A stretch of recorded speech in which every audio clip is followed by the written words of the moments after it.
Now, Prime Minister Modi and Vladimir Putin bilateral has begun.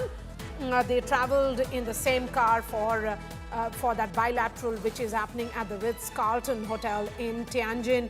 That crucial bilateral, what will be the takeaway, because there have been repeated conversations after every summit that have happened between the two leaders. There is personal chemistry, and India also maintaining at the same time that this is not an era of war, something that India has communicated to both Vladimir Putin and President Zelensky, not once, but on multiple levels in private conversations and also in bilateral meetings and in summit level meetings as well.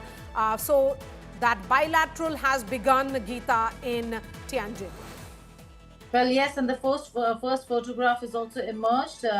The president of Russia and Prime Minister Narendra Modi both have begun the official bilateral meeting. Like I said, the unofficial informal talks had already begun between the leaders as they reached Ritz-Carlton in the same car. They were in conversation while the officials were preparing for the bilateral meeting, and now the official bilateral meeting has begun. So this is an important meeting. Like I said, Maria, this is one of the most important meetings that is taking place on the sidelines of the SCO Summit in Tianjin, China, where the leaders are not only going to discuss the way forward, but also how to handle the entire crisis that has come about because of the tariffs that have been imposed on India for buying Russian oil.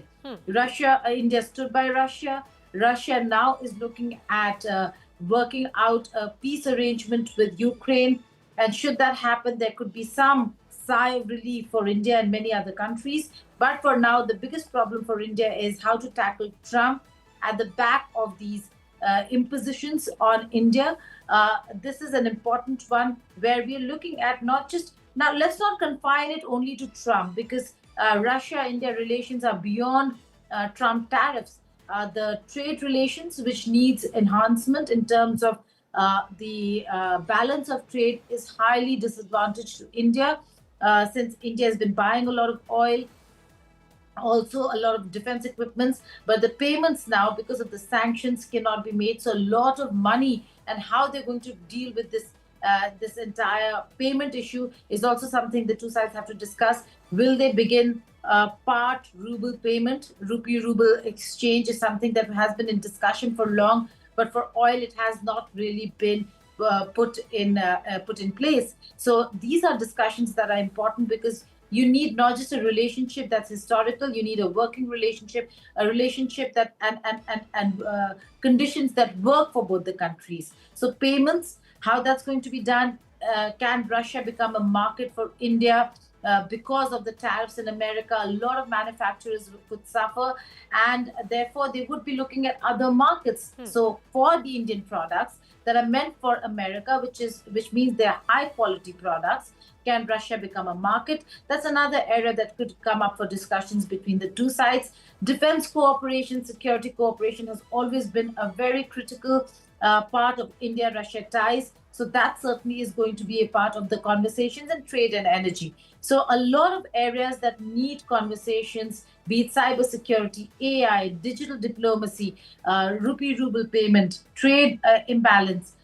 These are important aspects that also will be covered, apart from the fact that there's an overriding issue of Trump tariffs that has impacted India very adversely, or could impact India adversely. But there could be ways that could be found, including Russia becoming a major market for India. Yes, and with this, Prime Minister Modi's Tianjin visit will come to an end, Geeta, because this is the last bilateral which is on the cards, and perhaps the most crucial one. Just for our viewers, in terms of what is at stake and how crucial, deep and multilateral this relationship is, how deep in terms of playing out at multiple levels. India is the largest recipient of Russian arms, including advanced platforms like the BrahMos missile and the S-400 system. Over 50% of India's military platforms are of Russian origin, and the joint production continues under Make in India initiatives. In terms of civil nuclear projects, which are roughly 6 plants in Tamil Nadu, and discounted oil imports, over 40% of India's oil imports come in from Russia, and that is the figure as of 2024. In terms of the bilateral trade between the two nations, it reached $65.7 billion in financial year 24. And the goal for the two nations is that by 2030, it should be around $100 billion. And exports include pharmaceuticals. Key imports are also oil, fertilizers and minerals. And Geeta, a word on RIGC, which is India-Russia Intergovernmental Commissions, which function at two divisions, trade, science, culture, military cooperation, giving regular structure to these interactions. That's right. Russia-India Governmental Commission is a continuing effort between the two countries, where the commissions meet on a regular basis to discuss various aspects, and there are various officials who participate or partake in those conversations. Having said that, the leadership level meeting between the two countries is also the annual summit, is also very important, which is aside from all the other meetings that the two leaders hold on the sidelines of these multilaterals. So we are looking at this meeting right now, and there will soon be another meeting not so long from now, when the Russian president would be visiting India for the annual Russia-India bilateral summit. There are a lot of various levels of engagement and forms of engagement between India and Russia, and the two countries have always remained engaged, whether it's militarily, trade, commerce, finance, or for that matter, digital space, education, huge cultural connect, and then leadership level. So all these conversations culminate into what we see when it comes to India-Russia.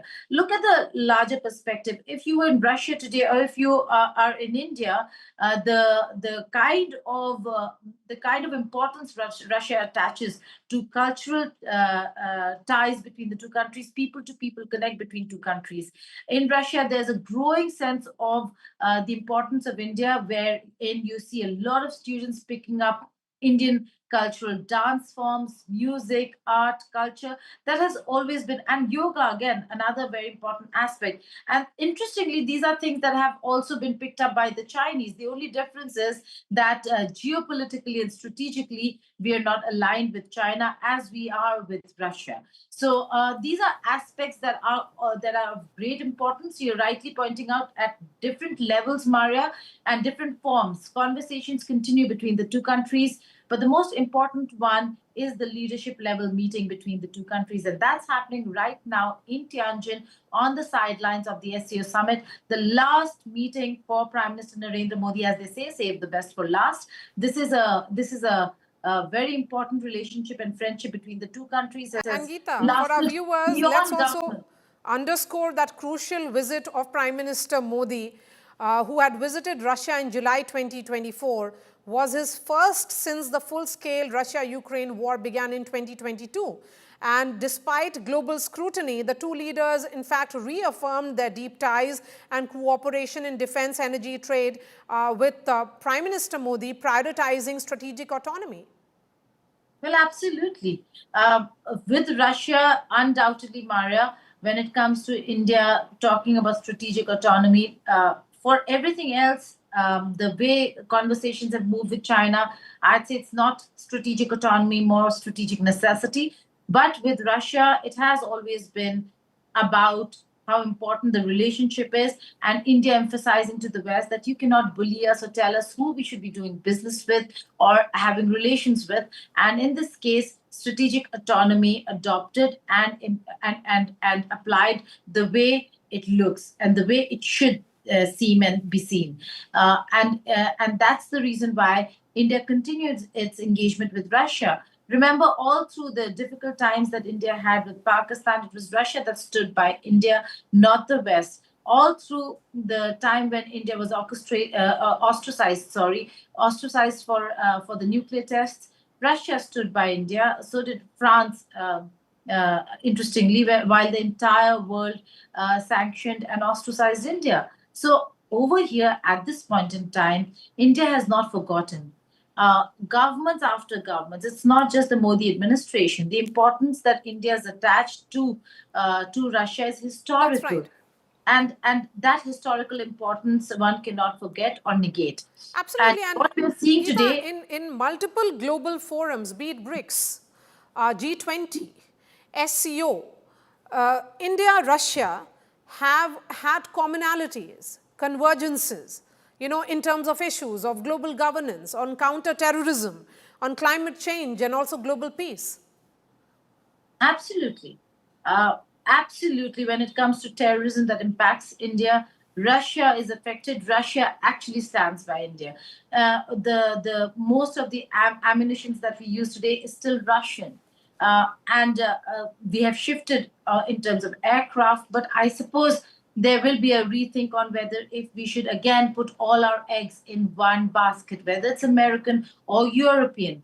Should India be doing that, given the fact that we don't always see eye to eye, we don't always think alike, we don't always have the same interests.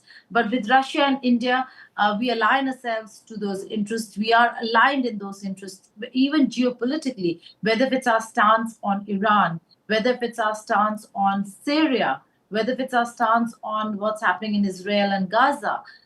Russia and India have more or less are more or less on the same page. Does it differ in some ways? It differs now only in a way that Russia engages China way more than Russia can than India can engage China, and the problems that they have done away with those. That's in the back burner. It's not something that's highlighted. But with India, China, the border issue is paramount. Solving it is paramount, not because there cannot be status quo.